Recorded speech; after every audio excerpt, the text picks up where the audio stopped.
Hello there, people of the internet. I'm out here at the landfill today doing some, I'm trying to figure out where the heck this thing shoots. So this is my Kentucky rifle, Plains rifle, Pennsylvania rifle. I've heard it called a bunch of different things. This right here is a Spanish rifle made by Jukar, and they specifically call it a Kentucky rifle, so I guess that's what I'll be calling it today. More or less, it's a full-stocked, long-rifled, or long-barreled, muzzle-loading rifle. Try saying that 50 times fast. This particular one is .45 caliber. I'm running homemade powder today. The powder is made with a coconut husk. And just because I'm in Florida, that's something that I can get very easily. And I know that it works relatively well. And it's relatively clean. It's not exactly the most powerful stuff, but it's relatively clean. That's why I use it, because I can load and fire quite a few rounds before I end up having to clean my rifle. But it's .45 caliber. I'm firing a round ball here. It's a 4.45 diameter round ball that's been patched, and I got a target up at about 30 yards. I want to see where this is hitting at that distance. So I'm gonna go ahead, put my ears on here, and well, I guess we're just gonna see what happens. So the trigger on this thing, not great. It's very front heavy. We got a long barrel. The barrel's a heavy barrel. It's made out of metal. Well, my cardboard target out there is on a barrel drum. And I'm sure somebody's going to say something about my front sight being backwards. Yes, I'm aware of that. Thank you very much. I do that because the sun reflects off the sight better and I can see it. So I'm going to take aim at my target down there. I don't even know if I'm going to hit that with this round ball, but we're going to find out. A little bit of a hang fire there, but that's fine. Ooh, this powder stinks. Waiting for all of that to go away. Did I hit it? Yeah, I hit it, but it looks like I hit a little low. I thought that this thing was hitting high. That sure explains why I couldn't hit anything with this rifle. Alright, so this rifle is hitting low. Fantastic. That is so good to know. So, little bulletin, if you're ever out at a public gun range, like what I'm doing here, and you have a muzzleloader and you stab the thing into the ground and you reload it, whenever you bring it up to shoulder it, bear in mind that your butt of your rifle is going to be dirty. Now, a lot of people won't really care about that, but at public gun ranges, the dirt has a lot of lead in it. So be mindful not to get any of that in any place where you might potentially get some lead poisoning. So I've got 80 grains of this stuff that I'm running from my flask right here. And this is granulated to 3F. And the reason why it's granulated to 3F, and I'm running it in this rifle, normally you would want to run 2F in a rifle, but this is screened powder, which is not as powerful as the commercial grade stuff that you would normally get, because commercial grade stuff is compressed to a certain density. And this right here is as not dense as it gets because it is only screened.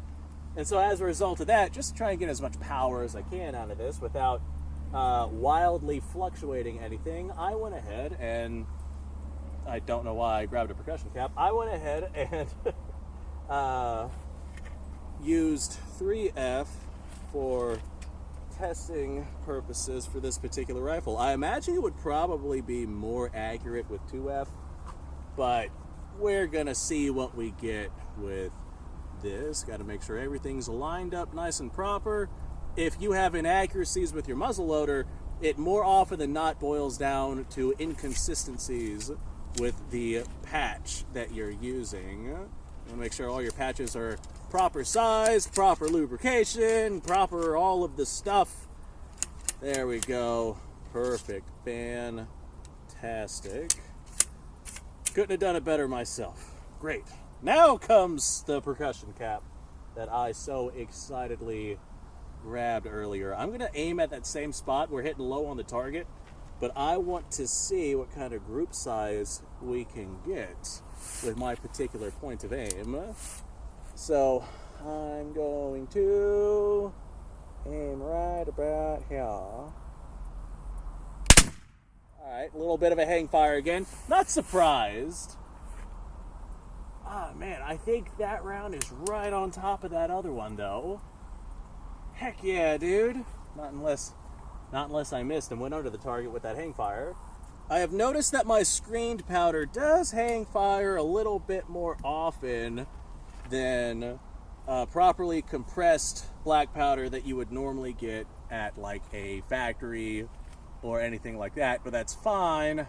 That's just the nature of the game. Not only that, but I can make screened powder for about $3 a pound versus going out and buying black powder for more like $50 a pound. Now what I do to make it a little bit more reliable that I haven't been doing so far, whenever I pour my powder down the barrel, I'll just give it a couple of taps like this, and that'll actually put a little bit of powder into the actual powder drum. This way I have better contact and better connection from the percussion cap. Whenever it gets set off, it ignites the powder actually inside the powder drum versus having to go at a 90-degree angle and ignite the powder inside the musket itself. And I have noticed that that does help with hang fires. You know, it seems like every time I break out a muzzle loader, somebody tells me that I'm doing something wrong because of whatever it is that I'm doing. But you know what? I'm sending round ball downrange at a landfill. I don't know what it is that you want from me. I mean, heck, I'm sitting down loading this thing. I'm sure somebody's going to yell at me.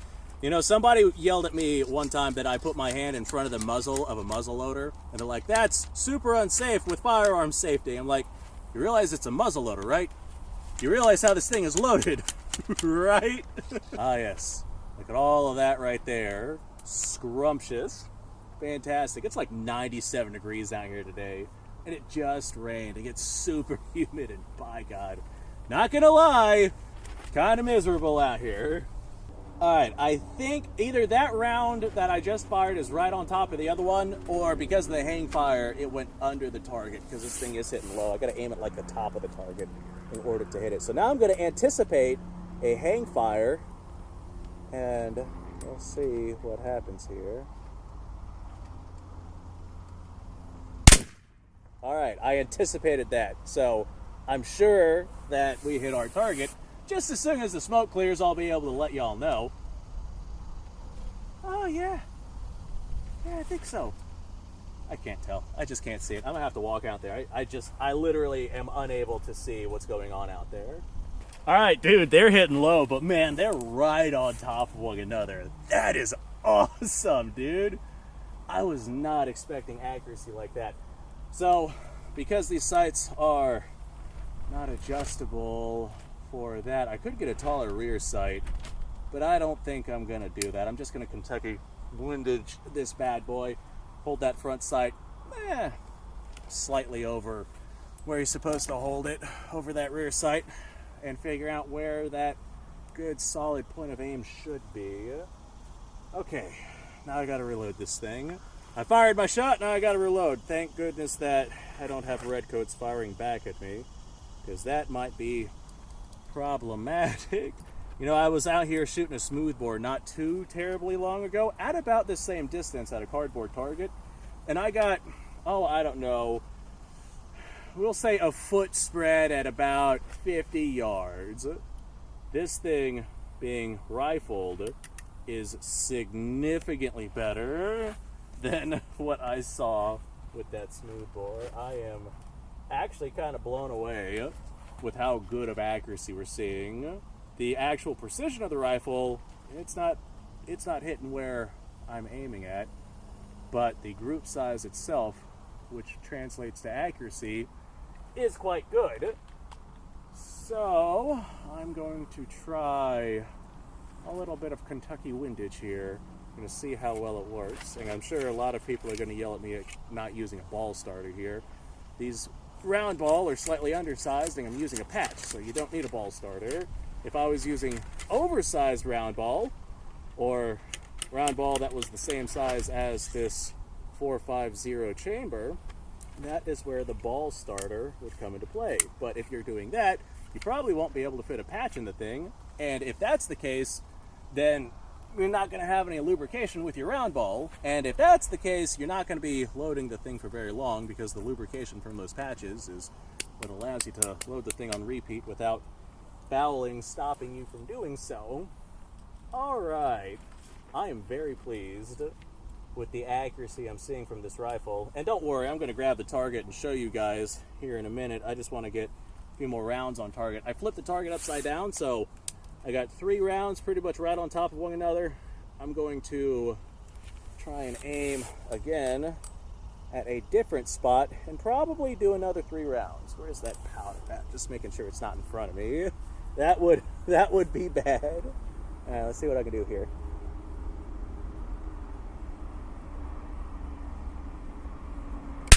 Ah, come on, you. Yeah, hold on. Let me give it a little tap, tap, tap, tap, tap. See if I can get any powder to fall into that powder drum here. And that should increase the reliability. All right, let's try this once more. There we go. That one fired. I like how I can't see the target after I fire. I can't imagine just massive numbers of dudes all lined up in rows, just taking turns firing at each other. Was that too high? Did I Kentucky windage that too much? Because now it looks like I'm hitting high. Interesting. I'm just going to do exactly what I just did. No, I see it. Okay, I hit a little bit low there. Fantastic. So, not enough Kentucky windage. But I can't imagine just a field full of dudes in a line firing at each other with these things. You have just, the first line of men, they fire, and then while they're reloading, the second line of men will fire, and then while those 2 lines are reloading, there's a third line of men, typically tall men, and then they would fire. And with firing sequences like that, by the time the third volley fires, the first volley should be about ready to fire again. And that is one of the reasons why they would fight in lines like that. This way they could keep up consistent fire and deal as much damage to the enemy as possible. And a lot of people think that the fighting with these rifles took place, basically within 50 yards, like within yelling distance of one another. But realistically, engagements would begin out to about 300 yards. Now, that distance, muskets, specifically smoothbore muskets, really aren't that accurate. But if you get somebody who knows what they're doing with a rifle loader, or a rifle muzzle loader, then you're probably going to have somebody who can do some work out at those distances. Not only that, but if you have large groups of people at those distances, that's all the way down. If you have large groups of people firing just volley after volley of round ball at those distances, or even buck and ball at those distances, then you're very likely going to have some hits, especially if you take into consideration that you're a large group of people firing at another large group of people. And the goal for these guys during these particular times was to, well, let's say at 100 yards you get 50% of your hits on target for a mass group of people versus a mass group of people. The goal is to get more of their people down than they get of your people down. And while that sucks for the individual, from an army military standpoint, not a bad idea. All right, I'm going to send another round here. Watch me go. I'm anticipating a hang fire. All right. That one felt good. Now, they say a good musketeer, that first one I'm pretty sure I pulled, because it looks like it's a little far to the left, but I can see it on target, I think. But they say a good musketeer would be able to run his musket 3, maybe even 4 shots a minute, which is really fast. But considering that they were using smoothbores, which were considerably easier to load than the rifled musket that I am currently loading, I can get off maybe 1 shot. I might be able to pull off 2 shots a minute if I really had to buckle down and do it quickly, and if I skipped the patch part. But yeah, these rifled muskets are definitely far slower to load than muzzle loaders. I feel like I could load this rather quickly if I needed to, but thank goodness I don't live in a time period where I need to, because I gotta line up the patch just right to be able to maintain accuracy with these round balls here. Yeah, hold on. Before I forget about it, let me tap this a couple of times, get some powder into that drum. Perfect, fantastic. Couldn't have done it better myself. Now that feels about there where it's supposed to be. Now I'm just getting my hand dirty with this. I'm gonna leave the thing, the ramrod, out of the muzzle loader while I'm shooting it, versus pushing it back in and getting my hand filthier and filthier. All right, watch that completely mess up my accuracy. Let's do that again. Not much of a hang fire that time. All right, heck yeah, dude. I think that one was a little bit higher. I'm trying to figure out the Kentucky windage for what I'm doing here. But you know what? I'll go grab my cardboard target and show it to y'all here, because why not? I shot it a bunch. I'm sure you guys want to see it. All right, here's the cardboard target that we're looking at. I got just a group of round ball right in here, and these round balls right here were me trying to figure out where the heck I was supposed to be aiming this thing. So I figured out that it is shooting low, and well, I think I had the target out there like this, because I was aiming at, no, it was like this. I was aiming at the center, and I had noticed that I had hit something down on the ground. And then, after that, well, I just kind of progressively figured out where it was that I was supposed to be hitting here. And now I got a group of round ball right there, and then a bunch of other round ball there.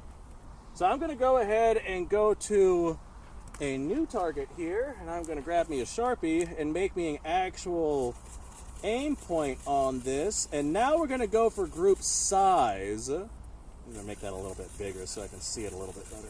But now we're going to go for group size versus me just figuring out where I'm hitting. So since this does hit low, I'm going to put it on the top of the target. I'm going to aim for this black circle on this cardboard target, and we should get a group size relatively decent down here. You know, it was actually, back whenever America was being founded, sort of, smoothbore muskets were the absolute go-to for basically everybody.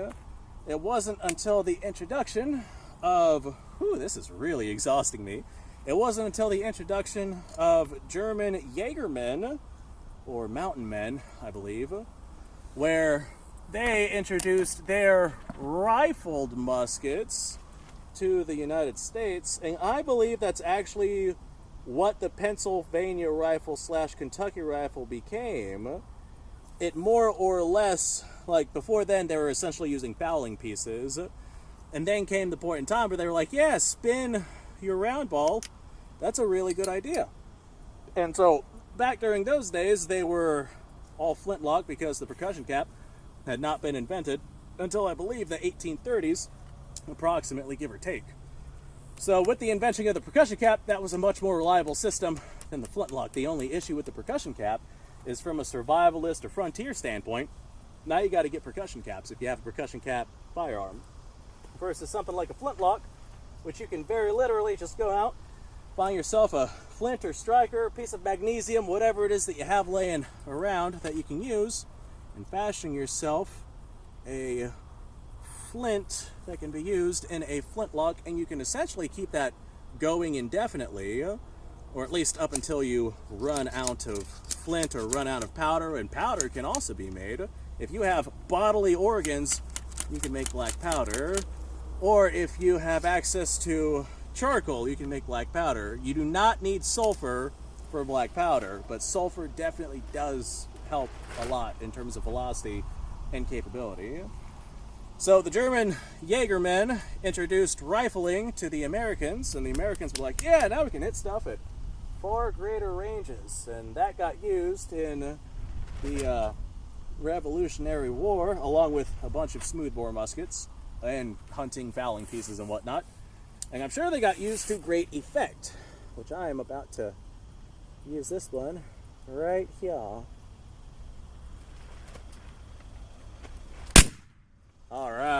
one felt good. Not much of a hang fire on that.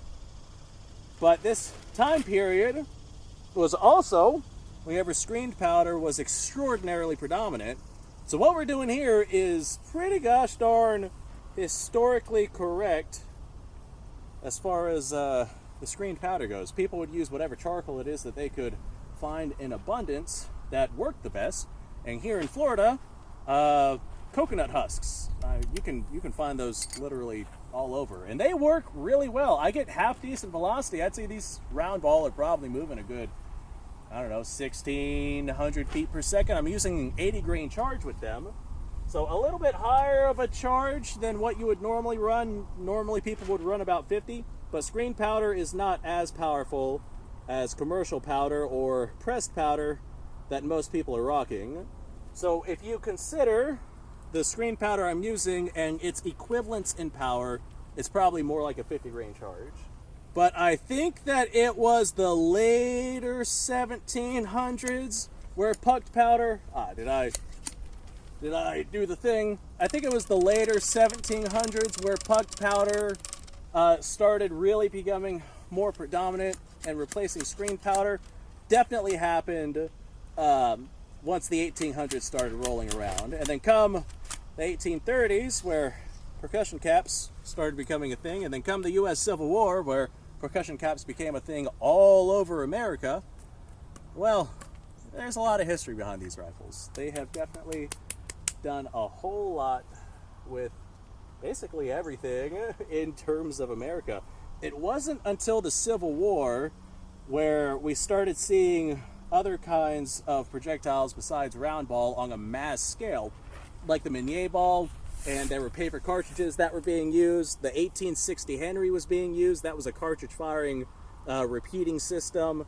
That was a lever action. I think that was the first mainstream actual true repeating lever action. Haha. All these rounds are feeling really, really good. So once, I think the Henry really showed what repeating firepower could do, because if somebody showed up on the battlefield with an 1860 Henry and everyone else had, muzzle-loading rifled muskets, which the Enfield and the Springfield were the most common ones during the U.S. Civil War, but if someone had a repeating lever-action rifle against dudes with muzzle loaders, it really showed just how useful repeating firepower was. So after the Civil War, the United States didn't want its soldiers wasting ammunition, so they settled with a breech loader to get more firepower than their muzzle loaders, faster rate of fire by a pretty huge margin. It was a huge upgrade. And they also retained a fair amount of power, something that lever actions at the time did not have. And with it being a breech loader, they figured that their soldiers would not be wasting ammunition. Now come Custer's last stand, where he took a bunch of dudes with trapdoor Springfields against a bunch of Native Americans, armed to the teeth with repeating firepower with lever actions. He did not survive. Now, a lot of people tell me that it was because he was against great odds and there's no way he would have survived anyway, but I'm willing to bet if he had repeating firepower and the Native Americans had breech loaders and single shots, they would have fared much, much better. But ultimately, those single shot breech loaders were not replaced until I think it was replaced finally by the 1898 Krag Jorgensen and 3040 Krag. And that did not last long. It was replaced by the 1906 Springfield. Now, the 1906 Springfield, I get that, I think I pulled that one a little bit high, but that's okay. The 1906 Springfield, I get that it was, well, revolutionary and cutting edge, but just because it came into existence and was adopted by the military doesn't mean that the military didn't use their Krag Jorgensen rifles anymore. They would continue to use Krag Jorgensen rifles for a long period of time after that, to the point to where they actually did see use in World War I. Not on the front lines. Typically, they were given to people who were guarding places. I know the Navy used a bunch of them. Typically given to people who might potentially need a rifle, but was not fighting on the front lines. They gave their soldiers the 30-06 1903 Springfield rifles instead. By that time, it was very obvious that repeating firepower was absolutely the way to go. And so that is ultimately what the military started doing. After the 1903 came the 1917 technically, but that was also a repeating bolt action rifle, and it just came about for ease of production purposes. But after that came the M1 Garand, and the US was very forward thinking with that particular thing, because that was a self-loading repeating rifle, semi-automatic, chambered in 30-06. And for the time period where that had come out, that was an incredibly good feat of engineering. So again, the United States was very forward thinking, because not long after the M1 Garand came out, they ended up coming out with the M1 carbine.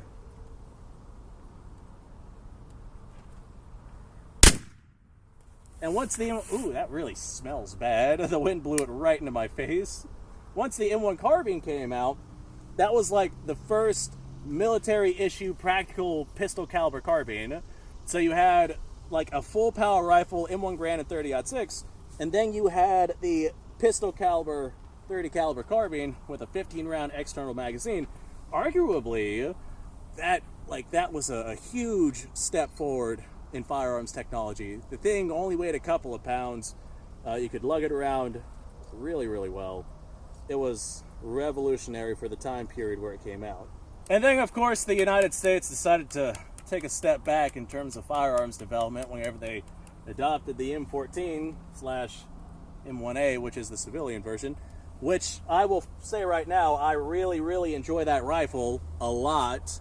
It is a very good rifle, but it was definitely a step back in terms of what other countries were doing and producing. It was a World War II era rifle that was designed after World War II. And it was kind of forced to stay into existence by traditionalists who wanted to see that style of rifle get used versus the up-and-coming AR platform that everybody was falling in love with. But of course, we all know that the AR did eventually get adopted, and here we are. The AR is still considered America's rifle, and it's still being used very regularly.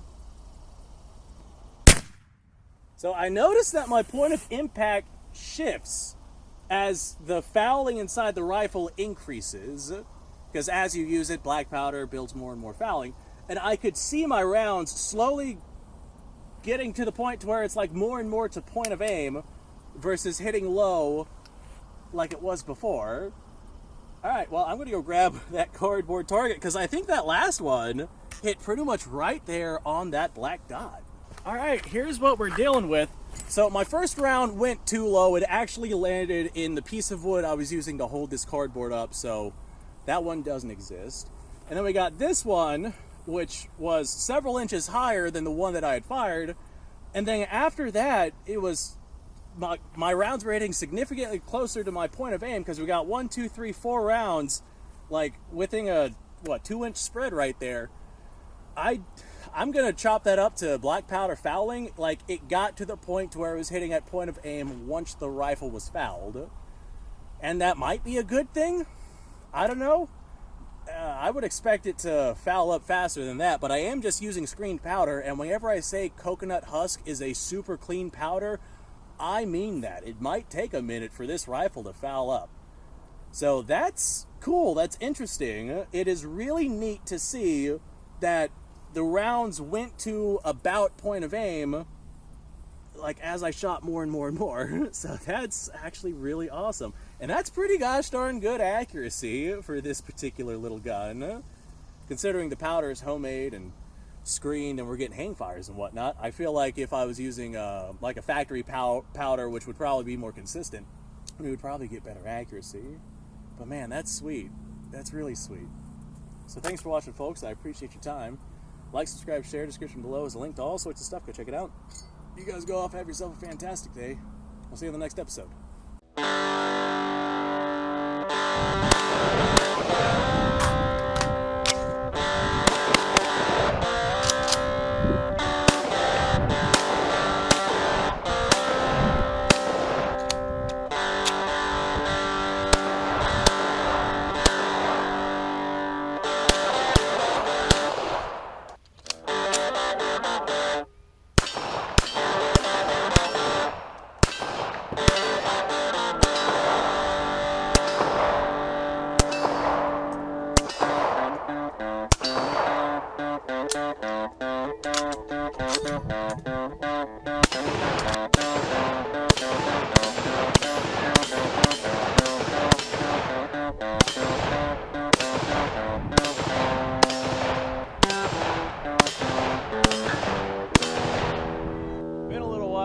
I've done this.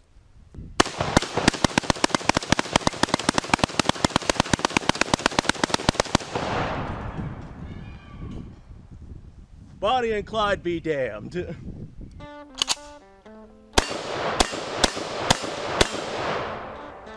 poor man's Garen.